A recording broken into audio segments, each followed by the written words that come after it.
अच्छा okay students, आज हम एक नई एक्सरसाइज शुरू करने जा रहे हैं और एक नया चैप्टर भी है। चैप्टर का नाम क्या है? Exponents and radicals. Chapter number 5 है। अच्छा, तो एक्सपोनेंट्स क्या होते हैं फर्स्ट कर लें।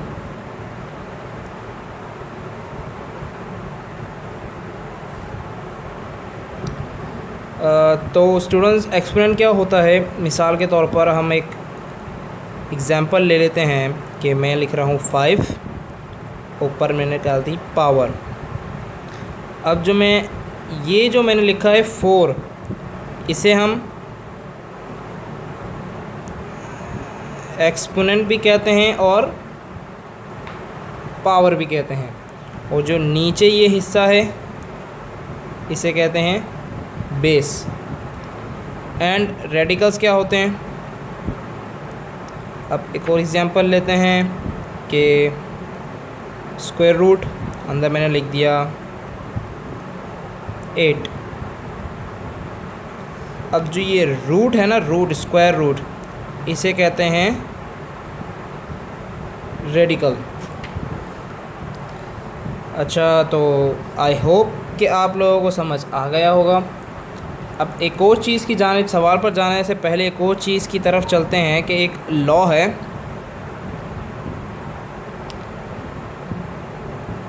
ए m multiply a n is equal होता है ए एम एन के।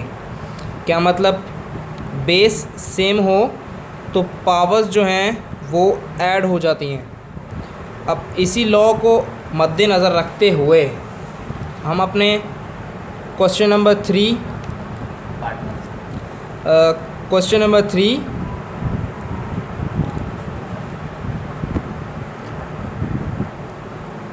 के पार्ट 1 की तरफ चलते हैं। सवाल क्या है कि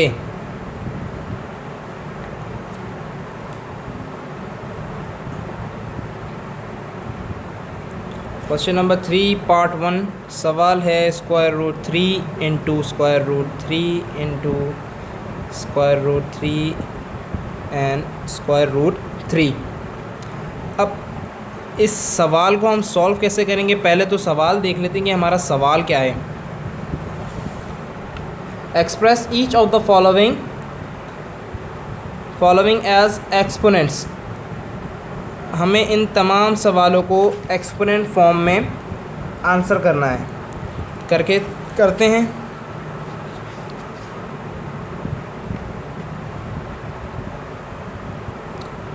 ओके, तो हमें इस सवाल को अपने इस लॉ को याद रखते हुए हल करना है।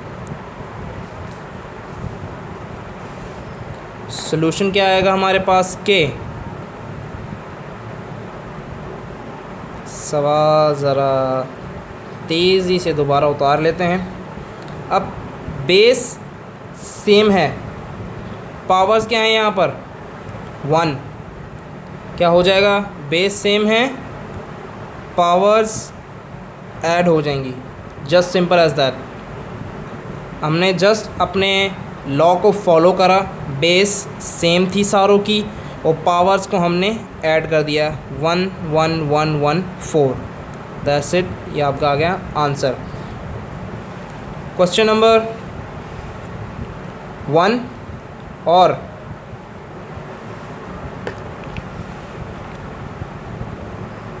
क्वेश्चन नंबर 1 और क्वेश्चन नंबर 5 एक जैसा ही है। अब 5 को भी ज़रा देख लेते हैं। अच्छा, 3 part 5 2 minus 3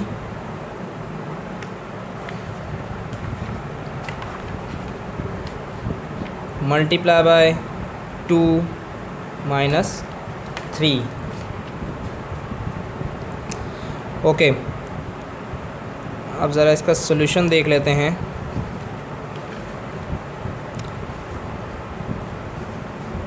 to minus 3 into 2 minus 3। अब अपने उसी लॉ को देखते हुए बेस सेम है, पावर क्या होगी, ऐड हो जाएगी। जैसे हमने पावर उठाई और ऐड कर दी। अब हमने यहाँ प्लस क्यों लगाया, क्यों, हमारे दोनों जो एक्सपोनेंट्स थे उनमें हमारा माइनस लगा हुआ था। तो 2 -3 प्लस -3 क्या आ जाएगी, होल पावर -3 -6। ये आपका आ गया आंसर। ओके, अब हम क्वेश्चन नंबर 3 का पार्ट 4 करने जा रहे हैं, 6 नहीं करने जा रहे हैं, पार्ट 4 करने जा रहे हैं कि 8/27। ओके, 8/27। अब इस तरह के सवालों का थोड़ा सा मेथड अलग होगा कि हमें इन्हें एक्सपेंड फॉर्म में कैसे लेके आना है। हम सिंपली जस्ट ऊपर वाले अलग नंबर का और नीचे वाले अलग का एलसीएम ले लेंगे। 8 2 4 ज़ा 8, 2 2 ज़ा 4, 2 1 ज़ा 2।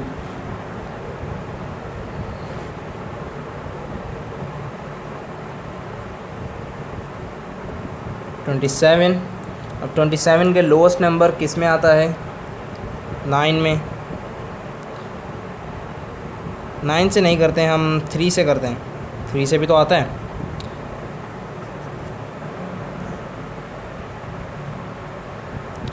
अच्छा, 3 के टेबल से करते हैं। 3 9 ज़ा 27, 9 ओ 3।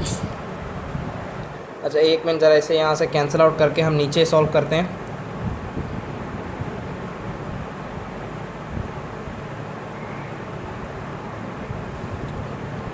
ट्वेंटी 3 9 ज़ा 27, 3 3 ज़ा 9, 3 1 ज़ा 3। अब 8 का जो एलसीएम लिया था वो कुछ इस तरह आ जाएगा, और 27 का जो एलसीएम लिया था वो कुछ इस तरह आ जाएगा। अब हम इन्हें एक्सपेंड फॉर्म में कैसे लाएं, ये एज इट इज़ सवाल पिछले सवालों की तरह हो गया है कि बेस सेम हो गई है। अब क्या करना है, 2 2 2, बेस सेम है, पावर ऐड हो जाएगी अपॉन 3 3 3, बेस सेम है, पावर ऐड हो जाएगी, और ये आपका हो गया आंसर। अच्छा, ओके स्टूडेंट्स, अब क्वेश्चन नंबर 3 तो हो गया। अब हमने एक ये सवाल करा था, ये सवाल क्वेश्चन नंबर 1 और क्वेश्चन नंबर 5 सेम है, और हमने क्वेश्चन नंबर 4 करा था, उसी की तरह क्वेश्चन नंबर 2 भी होगा, एलसीएम लिया जाएगा। और ये क्वेश्चन नंबर 3 जो है इसका आंसर यही आएगा कि आपने सवाल दोबारा उतारना है, ऊपर पावर इसकी 1 है, जस्ट ये आपका आंसर हो जाएगा। अब हम क्वेश्चन नंबर 4 की तरफ चलते हैं कि state the base and the exponent in each of the following. अब वो ये कह रहे हैं कि हमें इन तमाम सवालों में से बेस और एक्सपोनेंट के बारे में बताएं कि कौन सा बेस है और कौन सा एक्सपोनेंट है। अब हम इन सवालों को करने के लिए अब हम एक इस तरह का चार्ट बना लेंगे कि बेस और एक्सपोनेंट। क्वेश्चन नंबर 1 क्या है, क्वेश्चन नंबर 1 का √3 जो है वो बेस है, और एक्सपोनेंट और पावर, एक्सपोनेंट पावर भी कहा जाता है, वो क्या है 4। इसी तरह क्वेश्चन नंबर 2 का बेस 4 है और एक्सपोनेंट क्या है 1। क्वेश्चन नंबर 3 का 2 - 3 बेस है और एक्सपोनेंट क्या है 5।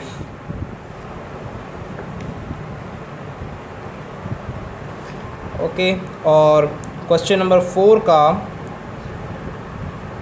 बेस है x और पावर है, एक्सपोनेंट है -4।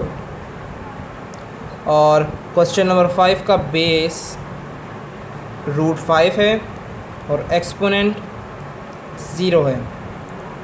क्वेश्चन नंबर 6 का बेस 1 है और एक्सपोनेंट भी 1 है। क्वेश्चन नंबर 7 का बेस √3 है और एक्सपोनेंट 1/2 है। क्वेश्चन नंबर 8 का बेस 5 और एक्सपोनेंट 1/2 है। क्वेश्चन नंबर 9 का बेस जो है वो 3a² है और एक्सपोनेंट 0 है। और क्वेश्चन नंबर 10 का बेस है a² और एक्सपोनेंट क्या है 1। ओके स्टूडेंट्स, अब पार्ट 4 के बाद हम आ गए हैं क्वेश्चन नंबर 5 पर। क्वेश्चन नंबर 5 है इवैल्यूएट। अब हमें इन सवालों को ज़रा सिंप्लीफाई करना है, हल करना है।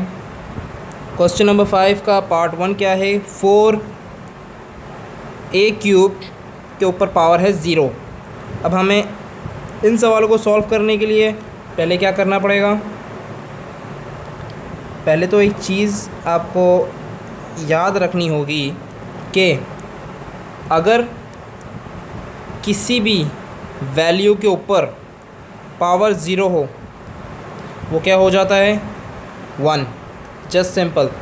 अब यहाँ पर कुछ भी पावर हो, 8 हो, मैं अगर मिसाल के तौर पर मैं लिख रहा हूँ यहाँ b के पावर है 0 और अंदर b के ऊपर पावर क्या है 2, तो ये 2 0 से 0 हो जाएगा, तो ओवरऑल पावर क्या हो जाएगी 0। और किसी भी अमाउंट के ऊपर पावर 0 हो तो वो हो जाती है 1। अब इसी चीज़ को अब हम अगर यहाँ देखें कि इस पूरे a³ के ऊपर पावर है 0, 3 0 सा 0 हो जाएगा, 0 हो गया। अब किसी भी वैल्यू के ऊपर पावर 0 हो वो 1 हो जाता है और 4 1 सा 4, जस्ट सिंपल। इस तरह हल कर दिया। अब अगले सवाल को देख लेते हैं, थोड़ा सा डिफरेंट होगा। क्वेश्चन नंबर 5 पार्ट 2 क्या कह रहा है, 16 पर पावर है 3/4। अब इस तरह के सवालों को करने के लिए हमें इस बेस का लेना होगा LCM। अब इस बेस का हम ले लेते हैं LCM। क्यों लेते हैं मैं आपको अभी आगे जाके बताता हूँ। LCM लेंगे, 2 8 ज़ा 16, 2 2 ज़ा 4, 2 4 ज़ा 8, 2 2 ज़ा 4 और 2 1 ज़ा 2। क्या LCM आ गया 2 multiply by 2 multiply by 2 whole power क्या थी 3/4। अब बेस सेम है, पावर्स क्या हो जाएंगी ऐड हो जाएंगी। 2 पावर क्या आएगी 4, 3/4। अब जो पावर्स होती हैं वो एक दूसरे के साथ मल्टीप्लिकेशन में होती हैं, तो ये 4 इस 4 से कैंसिल आउट हो जाएगा। एंड क्या बचेगा 2 के ऊपर पावर 3 और 2 के ऊपर पावर 3 क्या बनेगा 8। यह आपका आ गया क्वेश्चन नंबर 5 का पार्ट 2 का आंसर। ओके, जिस तरह हमने अभी क्वेश्चन नंबर 2 करा है उसी तरह 5, 7, 9 और 10 सिमिलर वैसे ही होंगे। और अब हम क्वेश्चन नंबर 2 की तरफ चलते हैं। ओके, तो अब हम क्वेश्चन नंबर 5 का पार्ट 2 कर लेते हैं। जो पीछे मैंने लिख दिया है पार्ट 2 वो गलती से लिखा है, वो क्वेश्चन नंबर 6 है। जो पीछे पार्ट 2 लिखा है वो क्वेश्चन नंबर 6 है। अब हम क्वेश्चन नंबर 2 करने लगे हैं। √3 पावर -4 एक्सपोनेंट पावर दोनों चीज़ें कहते हैं। Solution √3 power 4। अब ये जो सवाल हैं इनको करने का थोड़ा सा डिफरेंट मेथड है। अब अगर पावर जो है आपकी वो माइनस में हो तो आपने क्या करना है, जिस रकम पर जिस अमाउंट पर पावर -4 हो उस अमाउंट को उस रकम को आपने उल्टा कर देना है।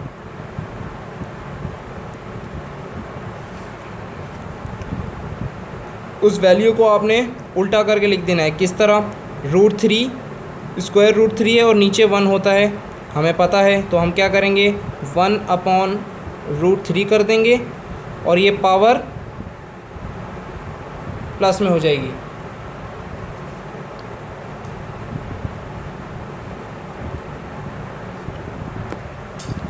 ओके, तो अब आगे सिंप्लीफिकेशन करते हैं।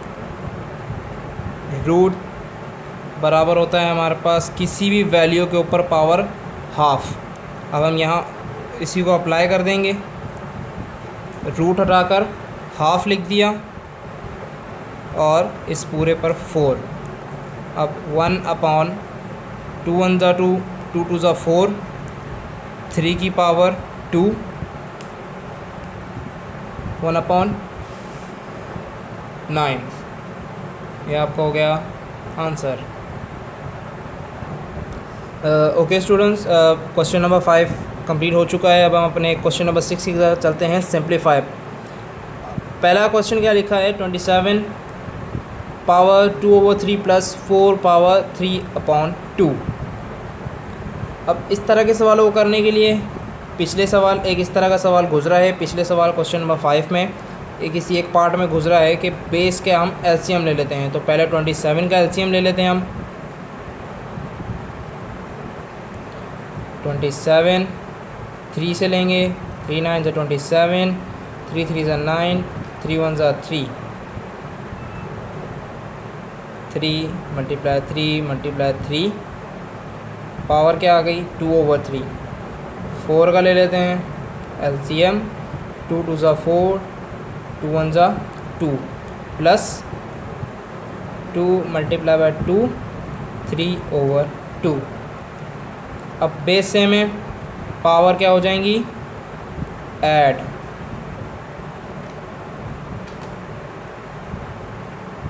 प्लस बेस सेम है, पावर हो जाएंगी ऐड। ये 3 इस 3 से कैंसिल आउट, ये 2 इस 2 से कैंसिल आउट, 3 के ऊपर पावर आई 2 प्लस और 2 के ऊपर पावर आई 3। 3 का स्क्वायर 9 प्लस 2 का स्क्वायर 8, 9 + 8 17। ये आपका हो गया आंसर। अब थोड़ा सा डिफरेंट तरह का सवाल सॉल्व करते हैं। अब क्वेश्चन नंबर 6 करते हैं। सवाल क्या है? √125 प्लस √5 / 6। अब इस तरह के सवालों को करने का क्या तरीका है? वही तरीका है, एलसीएम लेना है हमने। जस्ट थोड़ा सा सवाल फिज़िकली चेंज है। अब हम यहाँ एलसीएम किसका लेंगे? हम यहाँ पर जस्ट एलसीएम 125 का लेंगे। 125 का एलसीएम 5 25 5 5 5 1। रूट के अंदर 5 × 5 × 5 और प्लस √5 / 6। अब आपको एक और रूल याद रखना है कि अगर स्क्वायर रूट के अंदर एक पेयर हो तो वो सिंपल एज इट इज़ बाहर आ जाता है। अगर स्क्वायर रूट के अंदर कोई नंबर्स का पेयर हो तो वो सिंपली रूट के बाहर आ जाता है और अंदर एक 5 बच जाएगा, उसको रूट के अंदर ही रहने देंगे और प्लस √5 / 6। 5 स्क्वायर √5 प्लस यहाँ 5 स्क्वायर √5 हैं और यहाँ पर 1 है, तो कितने हो जाएंगे? 5 और 1 6 स्क्वायर √5 / 6। 6 से कैंसिल, स्क्वायर √5 आपका आंसर। ओके स्टूडेंट्स, आज हमने ये 2 सवाल और कर लिए। अगले पार्ट के, अगली एक्सरसाइज के आपने अच्छे से इन सवालों की प्रैक्टिस करनी है। मिलते हैं आपसे नेक्स्ट वीडियो में एक नए टॉपिक के साथ। अल्लाह हाफिज़।